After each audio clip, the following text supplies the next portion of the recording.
i-challenge ko lang yung idea ng loyalty kasi napapansin ko, dito sa naratibo na to, parang dapat kaawaan natin si Mig Zubiri dahil parang tinraidor siya, binitray siya, tinanggal siya sa posisyon simply dahil sabi niya, hindi raw niya sinunod yung utos. Siyempre, he's referring to Malacanang. Ang sa akin naman dyan, magugulat ka pa ba? At number one, kaya nga nag-tweet ako kanina in response dun sa tweet ni Senator Leila de Lima. Teka, babasahin ko para cute Okay lang ba? Okay lang. Kasi si Idol Laila. Kahit di na ako magsalita ng isang oras, si Laila na lang.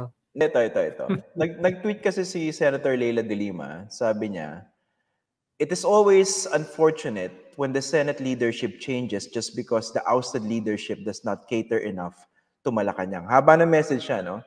Hindi ko napigilan nag-comment ako, sabi ko, that's what they get for playing by that rule when it suits them. No crying needed if it no longer does.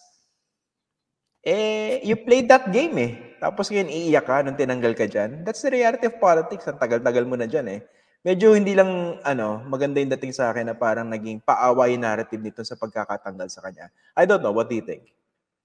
Medyo malabo nga yung kanyang kadahilanan Pero yun lang kasi yung meron tayo. Yung other side kasi, ayaw naman magsalita.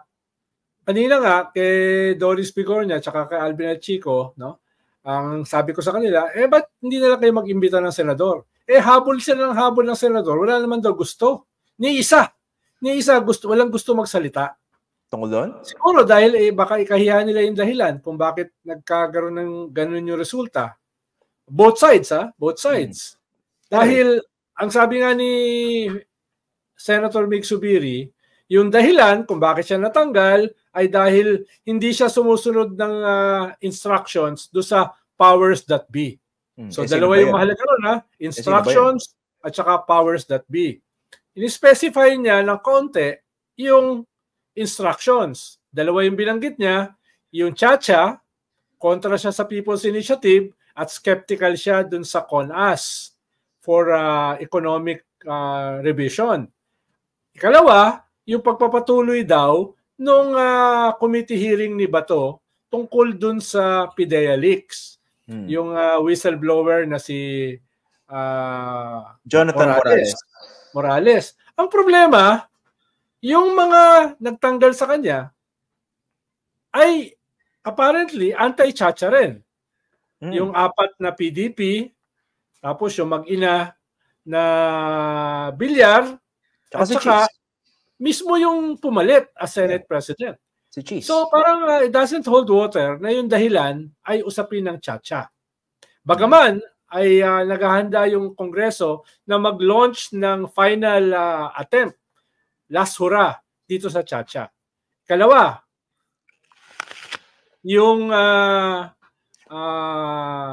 committee hearing sa PIDEA na mukhang itutuloy pa ni Bato. So kung yun ang dahilan, bakit si Bato ay nandun sa majority? At under the leadership of Cheese, sabi niya, itutuloy pa rin niya yung hearings. So parang malabo na yun ang dahilan kung bakit siya natanggal. Siyempre, may halo na rin yan. Nakaaway niya sa speaker, nakaaway niya malamang yung mga powers that be sa Malacanang. Hindi ko alam kung sino yung mga powers that be na yan. Sigurado ko, hindi kami yan. Dahil wala naman kaming powers. No? Kaya malinaw naman kung sino yung powers that be. Malamang yun ay nakadagdag. Pero tingin ko yung dominanteng aspeto dito sa away na ito ay division of spoils. Ang dominanteng aspeto dito sa away na ito, dito sa pangyayaring ito, ay yung na-off balance, yung dapat binabalanse ng Senate President na interest ng Malacanang at interest ng separate republics ng mga senador. Yeah. Bawat senador kasi separate republic siya. Hindi yan katulad ng Congress na buy one take all. No? Yung consolidation. Yun talagang super majority. Sa Senate kasi dahil 24 lang, pag makakuha ka ng 13, pwede mong paltan anytime yung Senate President.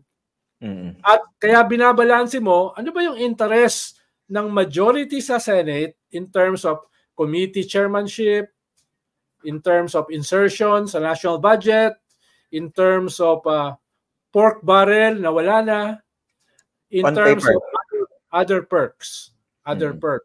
Katulad ng mga biyahe abroad. Lalo na ngayon, bakasyon. O pustahan, gano'ng karami ang babiyahe. No? Bakasyon eh. So, may support yan. May support yan in different ways, yung mga biyahe na yan. Kaya, yun ang binabalanse ng Senate President. As well as yung priority bills ng Presidente. Kung hindi mo magawa yung priority bills, nanganganib ka. Pero kahit nanganganib ka sa Presidente, kung busog naman yung mga majority na Senado, pwede ka mag-survive. Pero kung parehas diskontento yung majority ng mga senador at yung Malacanang, bilang na ang oras mo. Mukhang ganun yung nangyari. At mukhang yun ang unsaid. Mukhang yun yung tawag dyan, elephant in the room na walang gustong pag-usapan. Kaya hanggang ngayon, lahat ng napuntahan ko kanina ng mga interviews, hirap na hirap silang kumuha ni isang senador na magsasalita at magpapaliwanag. Well, at malamang, hanggang bukas, baka wala.